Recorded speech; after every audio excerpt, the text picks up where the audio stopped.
Здравствуйте, уважаемые девятиклассники! Мы сегодня решаем демонстрационные варианты из открытого задания ОГЭ 9 класса.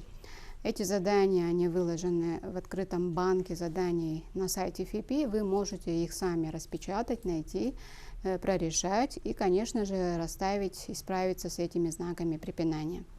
Когда вы решаете это задание, методика какая? Методика очень-очень простая.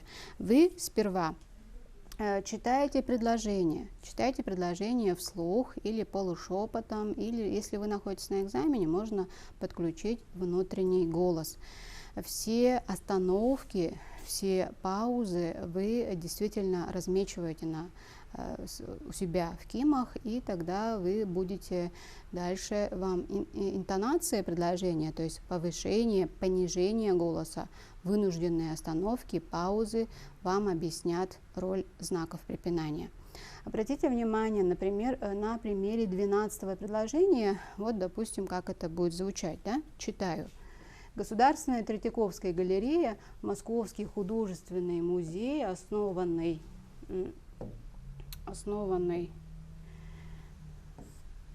в 1856 году купцом Павлом Третьяковым, происходившим из небогатого купеческого рода. Коллекционер хотел создать национальный музей, в котором были бы представлены работы русских художников. Сегодня экспозиция галереи насчитывает более 180 тысяч предметов и включает в себя картины, скульптуры и изделия из драгоценных металлов, созданные с 11 по 20 век. Итак, мы с вами у себя указали наши вынужденные остановки.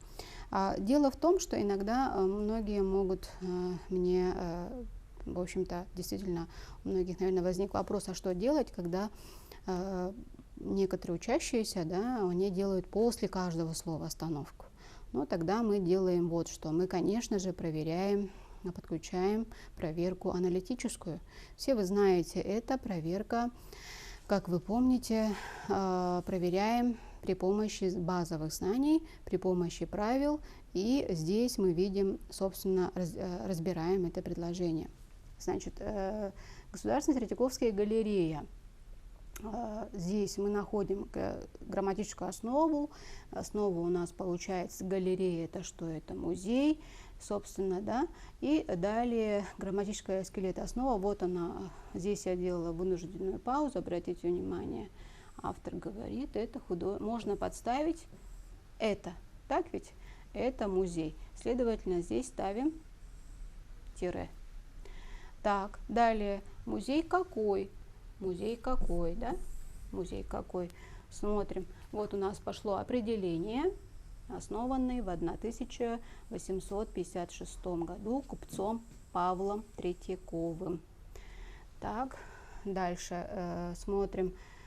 Здесь определение, оно стоит справа или слева от определяемого слова музей. Да, вот у нас определяемое слово.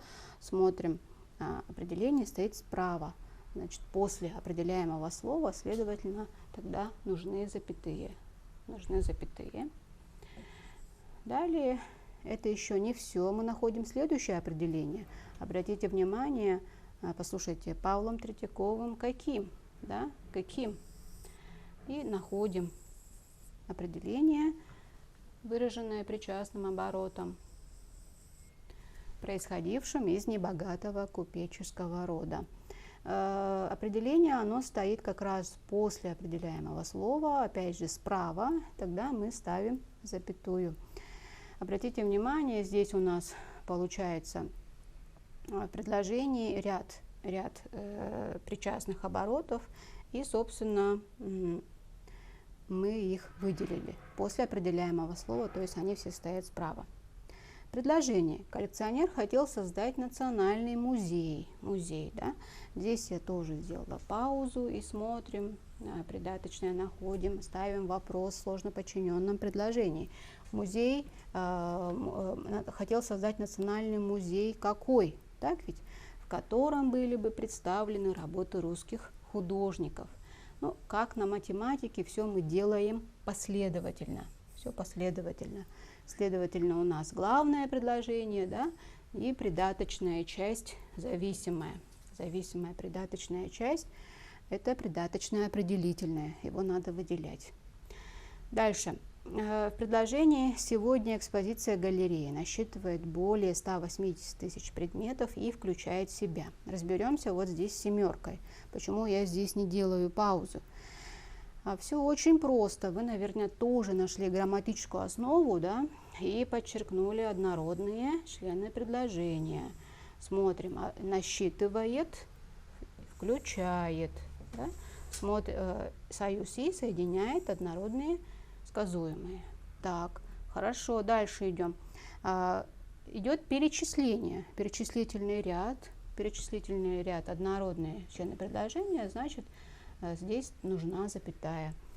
Причисляем, включает в себя картины, скульптуры и изделия из драгоценных металлов.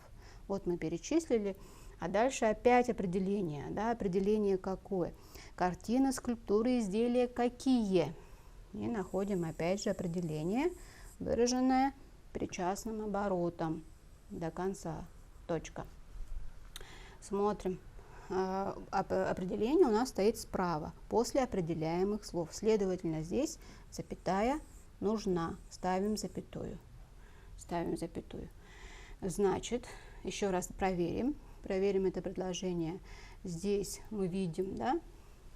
Ну, для удобства укажем, что это существительное в именительном падеже, подлежащее, и сказуемое тоже. Что это такое существительное в именительном падеже? Это что такое? Это московский. Можно подставить мысленно. Это Московский музей. Далее, значит, основанный в 1000, так идет причастный оборот. И можно также найти причастие, выделив их суффиксы. Да? Мы выделим страдательное, мы выделим ВШ суффикс и, конечно, в последнем суффикс НН, страдательное причастие.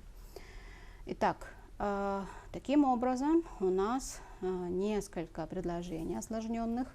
Они осложнены определениями. Обратите внимание, первое. Во втором предложении это сложно подчиненное предложение, да? Сложно подчиненное предложение. Ну, в третьем это предложение с однородными членами предложения плюс обособленное определение, выраженным причастным оборотом. Значит, у нас формулировка задания следующая.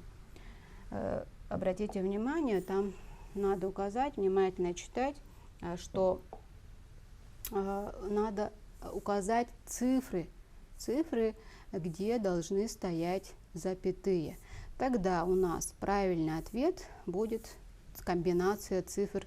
Мы пишем ее без запятых, без пробела. Следовательно, у нас будет цифры. Это 2, дальше 3, далее смотрим 4, затем у нас появляется цифра 8 и 9.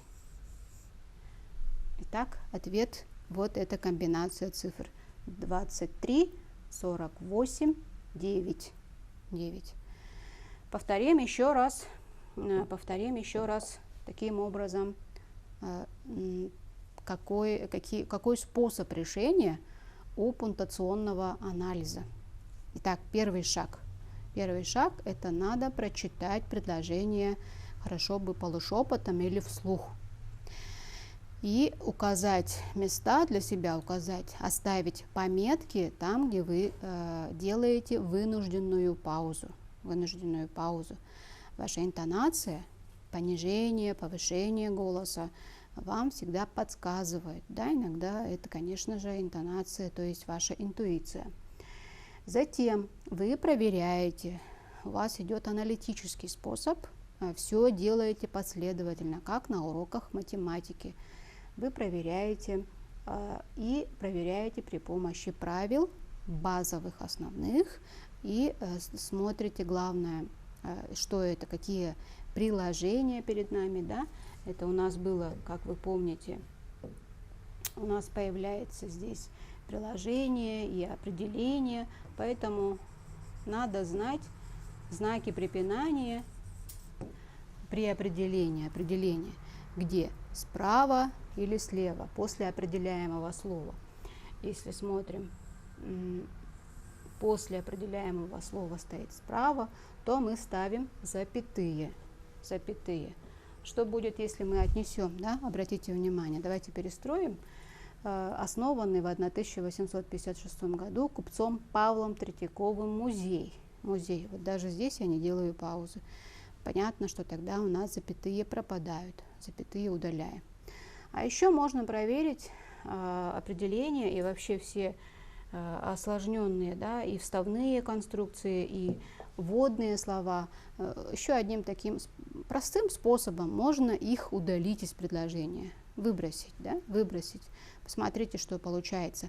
Предложение, оно тогда у вас сохраняет содержание, меняется суть или нет. Ну, например, давайте посмотрим. Государственная Третьяковская галерея – это Московский художественный музей. Да? Но идет добавочная информация, пояснение, поэтому, конечно же, главное содержание остается. Поэтому можно и так проверить, в том числе и вводными словами, и вставными конструкциями, и при вводных и вставных конструкциях их свои знаки препинания.